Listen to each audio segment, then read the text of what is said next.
আমাদের মেয়েরাও খুব ভালো খেলে, দেখতেই পারলেন। সো আমরা ভীষণ আশাবাদী, অনেক এক্সাইটেড ছিলাম। আমি তো প্রথমবার খেললাম, so I was really excited and আমার এখনো খুব ভালো লাগছে। ডেফিনেটলি বেড়ে গিয়েছিল, একটা আউট করার পরে তো আরো বেশি কনফিডেন্ট বেড়ে গিয়েছিল। নেক্সট টাইম ছক্কা মারতে চাই, আমার হাতে যদি ব্যাট আসে আমি ট্রাই করবো, বাট আমার থেকেও ভালো খেলে আমার টিমের বাকি প্লেয়াররা, তো ওরা খেলাই বেটার আর কি আমার মনে হয়।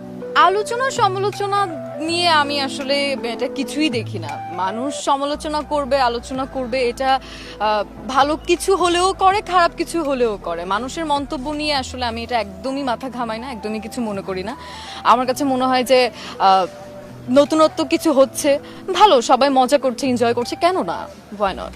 আচ্ছা, আমি বলেছি এর আগেও আমি আসলে খেলাধুলা খুব একটা পছন্দ করি না, বাট আমার যেহেতু ব্যাডমিন্টন খেলা হয়েছে ছোটবেলা থেকে একটু আধটু, সো ব্যাডমিন্টনটা একটু পছন্দের।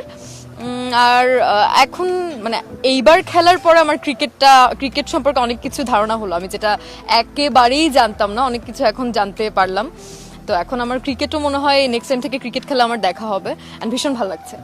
না, আমাদের এখানকার কোচরাই পরামর্শ দিচ্ছে, টিম মেম্বাররা আমাকে পরামর্শ দিচ্ছে, এটাই।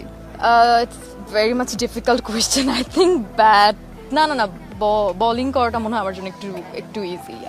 সাকিব আল হাসান, ডেফিনেটলি মাশরাফি ভাই, সাকিব আল হাসান। কারণটা সাকিব আল হাসানকে অপছন্দ করার তো কোনো কারণ আমি দেখছি না।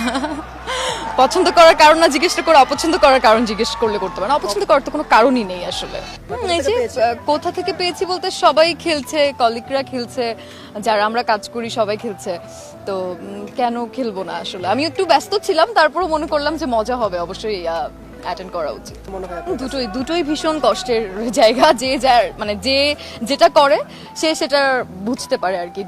দুই জায়গা থেকে অনেক কষ্ট, আবার অনেক মজা। যদি কাজটা আরাম করে করা যায়, পছন্দ করে ভালোবেসে করা যায়, তাহলে ভালো লাগে।